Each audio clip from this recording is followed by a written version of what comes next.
காற்றாலை திட்டத்திலிருந்து விலகும் முடிவை மீள் பரிசீலியுங்கள். அதானியின் இலங்கை நிறுவனத்திடம் அரசாங்கம் கோரிக்கை என்பதாக அந்த செய்திக்கு இன்றைய வீரகேசரி பத்திரிகை தலைப்பிட்டிருக்கிறது. அதானி நிறுவனத்துடன் மேற்கொள்ள திட்டமிடப்பட்ட காற்றாலை மின் திட்டம் இன்னும் ரத்து செய்யப்படவில்லை என வலுசக்தி அமைச்சர் குமார ஜெயக்கொடி தெரிவித்திருக்கின்றார். 10வது பாராளுமன்றத்தின் முதலாவது கூட்டத்தொடருக்கான வலுசக்தி அலுவலர்கள் பற்றிய அமைச்சர் ஆலோசனை குழுவின் முதலாவது கூட்டம் அமைச்சரின் தலைமையில் கடந்த 6ஆம் தேதி பாராளுமன்றத்தில் இடம்பெற்ற போதே அவர் இந்த விடயங்களை தெரிவித்திருக்கிறார். இந்த குழுவில் பங்கேற்ற பாராளுமன்ற உறுப்பினர்கள் இந்த திட்டம் குறித்து வினவியதற்கு பதிலளித்த போதே அமைச்சர் குமார ஜெயக்கொடி இந்த விடயங்களை எல்லாம் தெரிவித்திருப்பதாக அந்த செய்திகளும் பிரதானமாக இருப்பதை நாங்கள் காணலாம்.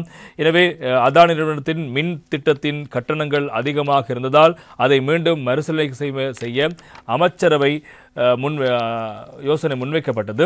அந்த சந்திப்பில் இந்த திட்டத்திலிருந்து விலகுவதாக இலங்கை முதலீட்டு சபைக்கு இந்திய அதானி தாய் நிறுவனத்திலிருந்து ஒரு கடிதம் அனுப்பப்பட்டிருக்கிறது. அதற்கமைய முதலீட்டு சபை இது குறித்து அமைச்சுக்கு அறிவித்திருக்கிறது. எனினும் காற்றாலை மின் திட்டம் தொடர்பாக இலங்கையில் உள்ள அதானி நிறுவனத்தை பிரதிநிதித்துவம் செய்யும் நிறுவனத்துடன் கலந்துரையாடல் நடத்தப்பட்டது. எனவே இந்த விடயத்தை பரிசீலிக்குமாறு அந்த நிறுவனத்துக்கு அறிவிக்கப்பட்டிருக்கிறது. அதற்கமைய கடிதத்தை அனுப்பி 2 வாரங்களுக்குள் பதில் எதிர்பார்க்கப்படுகிறது என்பதாக தெரிவித்தார்.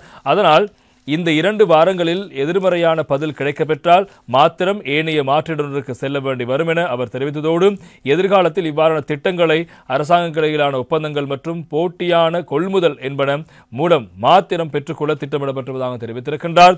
எனவே திடீர் மின்வெட்டு குறித்து கலந்துரையாடப்பட்டது. கட்டமைப்பில் ஏற்படும் ஒரு சிறிய மாற்றம் கூட கட்டமைப்பை நிலையற்றதாக மாற்றக்கூடும் என்று அதிகாரிகள் சுட்டிக்காட்டினார்கள். அதனால் சூரிய சக்தி போன்ற ஏனைய மாற்று மூலங்களை பயன்படுத்தி அமைப்பை நிலையாக பராமரிக்க தற்போது முயற்சிகள் மேற்கொண்டு வருவதாகவும் அவர் தெரிவித்த விடயங்கள் முக்கியமாக இருப்பதை நாங்கள் காணலாம்.